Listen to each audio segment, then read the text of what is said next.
My mother-in-law had been slipping infertility medication into my tea for 3 years because she decided on her own that I didn't deserve to become a mother. I want to explain how long it took me to even suspect it, because that's the part that still makes me sick. Marcus and I got married young, both of us eager for a big family, both of us assuming it would happen the way it happens for everyone else. When a year passed with nothing, then 2, then 3, I blamed my body first. I blamed stress, my irregular cycles, the demanding hours at my job. I went through blood panels, ultrasounds, a laparoscopy that left me sore for a week and answered nothing. Every doctor told me the same maddening thing: unexplained infertility. No blockage, no hormonal deficiency, nothing on paper that should have stopped us from conceiving. Through all of it, Diane was there, my mother-in-law, endlessly supportive on the surface, always ready with a cup of her fertility tea, a family recipe she swore had helped 3 cousins and a niece get pregnant within months. She brought a fresh batch every visit, packaged in little muslin bags tied with string, insisting I drink a cup every morning because it had helped generations of women in this family. I drank it faithfully for almost 3 years. I trusted her completely. She was the only person who never made me feel broken. What I didn't know was that Diane had never wanted grandchildren from me specifically. She'd wanted them from Marcus's first girlfriend, a woman named Paulette, who Diane still exchanged Christmas cards with 15 years after they broke up. A woman Diane once described at a family dinner in front of me as the one who really understood this family. I laughed it off at the time. I thought it was harmless nostalgia. The unraveling started with my sister-in-law Renee, who married into the family 2 years after I did and got pregnant within 4 months without trying. She mentioned, almost in passing over lunch, that Diane had offered her the same fertility tea, and Renee had politely declined because her own doctor had warned her against unregulated herbal supplements during a pregnancy attempt. Something in the way Renee said it, casual and unaware of what she was handing me, made my stomach drop. I didn't say anything to Marcus yet. I couldn't, not without proof, not against his own mother. Instead, I did something that felt insane even as I was doing it. The next time Diane brought over a fresh bag of tea, I didn't drink it. I saved it. I drove 40 minutes to a lab that did private herbal supplement analysis, paid $400 out of pocket, and told the technician I just wanted to know what was in it. The results took 11 days. 11 days of drinking plain water in the mornings instead.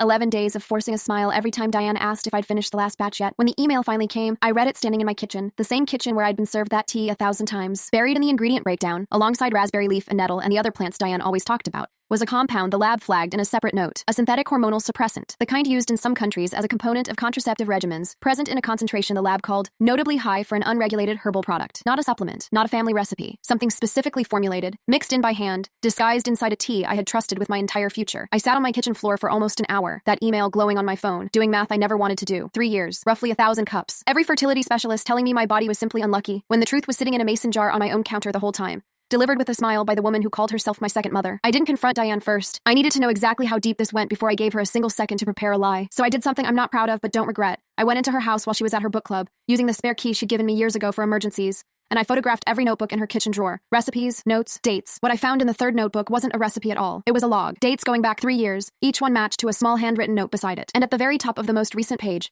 in Diane's unmistakable handwriting, was a single line that made my hands go cold. Increased dosage slightly. She's asking questions about the doctor. She knew I was getting suspicious. She knew, and she adjusted the formula anyway. I heard her car pull into the driveway 11 minutes later, and I had exactly one choice left to make: put the notebook back and pretend I'd never seen it, or stay standing right there in her kitchen and wait for her to walk through that door.